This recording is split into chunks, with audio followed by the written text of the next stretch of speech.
श्री स्वामी समर्थ. चुकूनही या 6 वस्तू कोणाकडूनही उधार घेऊ नका. पहिली वस्तू, एखाद्याने वापरलेले कपडे वापरू नये. शारीरिक समस्या येऊ शकतात, भाग्य कमजोर होईल. दुसरी वस्तू, कोणाकडूनही पेन उधार घेऊ नये. प्रगतीमध्ये अडथळा येतो. तिसरी वस्तू, कोणाकडूनही घड्याळ उधार घेऊ नये. तुमचा येणारा प्रत्येक वेळ खराब होऊ शकतो. चौथी वस्तू, रुमाल, कंगवा, अंगठी, मीठ कधीही उधार घेऊ नये. आर्थिक समस्या येऊ शकतात. पाचवी वस्तू, कोणाच्या घरात दारिद्र्य उधार घेऊ नये. सहावी वस्तू, एखाद्याचा वापरलेला सिंदूर आणि बांगड्या उधार घेऊ नये किंवा वापरू नये. गृहकलेश होऊ शकतो. श्री स्वामी समर्थ. उपाय नंबर 2, कुलदेवताला नक्की जावे. कुलदेवताला वर्षातून एकदा तरी दर्शन, अभिषेक व पूजा अवश्य व आवर्जून करावे.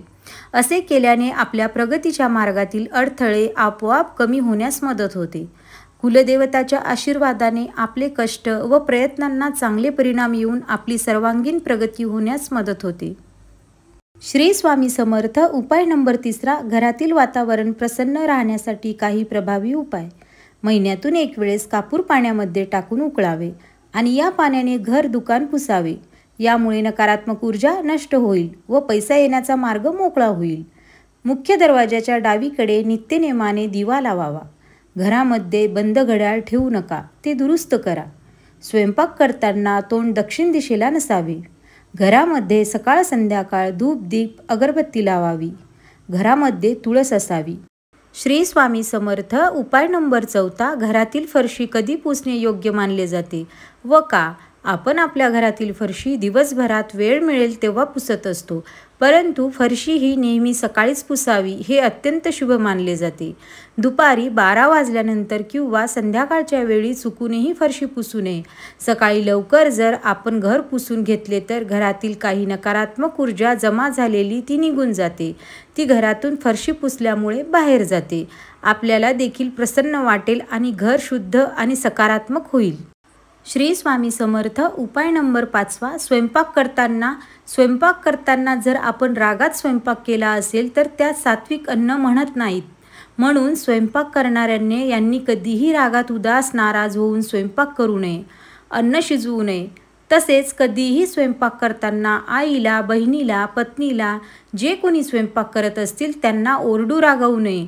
त्यांच्याशी भांडू नये, कारण त्या स्थितीत द्वेषामुळे त्या पदार्थात त्याच प्रकारची सर्व रागाची स्पंदने येतात आणि तेच आपण खाणार असतो. हे सर्व लक्षात ठेवणे महत्त्वाचे आहे.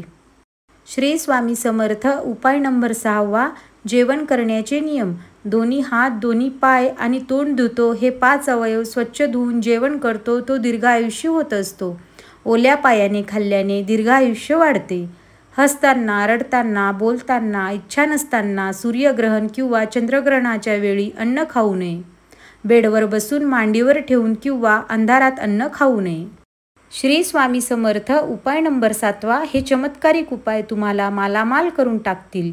घरातील प्रमुख महिलेने दररोज पहाटे उठून नित्यक्रम आटोपून तांबे धातूच्या तांब्यामध्ये पाणी भरून मुख्य प्रवेशद्वारावर शिंपडल्याने माता लक्ष्मी प्रसन्न होते. घरातील दारिद्र्य नष्ट होऊन घरामध्ये भरभराटी येते. बुधवार हा माता लक्ष्मीचा आगमनाचा दिवस आहे. या दिवशी कोणालाही उदार, उसनवारी पैसे देऊ नये. ते परत मिळण्याची शक्यता कमीच असते. प्रत्येकाने अमावस्येला शुभ मुहूर्तावर माता लक्ष्मीचे पूजन करावे. घरात बरकत राहते. गुरुवारी तुम्हाला अपेक्षित धनलाभ झाल्यास त्यातील 15, 30, 45 अथवा 60 रुपये काढून ते एका पाकिटमध्ये ठेवून एका मंदिरात ठेवावे. श्री स्वामी समर्थ. उपाय नंबर 8, मनातल्या इच्छा पूर्ण करायच्या आहेत. रविवारी या गोष्टी आवश्यक करा. शास्त्रानुसार घरातील सर्वांनी रविवारी कपाळावर चंदनाचा टिळा लावावा. असे केल्याने देवी माता लक्ष्मी प्रसन्न होते आणि घरात धनाचा वर्षाव होतो.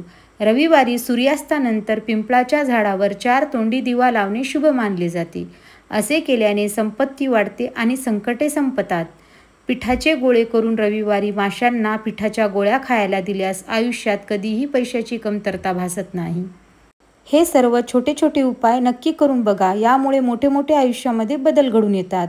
आणि चॅनलवर नवीन असाल तर चॅनलला सबस्क्राईब करा, लाईक करा आणि कमेंटमध्ये श्री स्वामी समर्थ नक्की लिहा.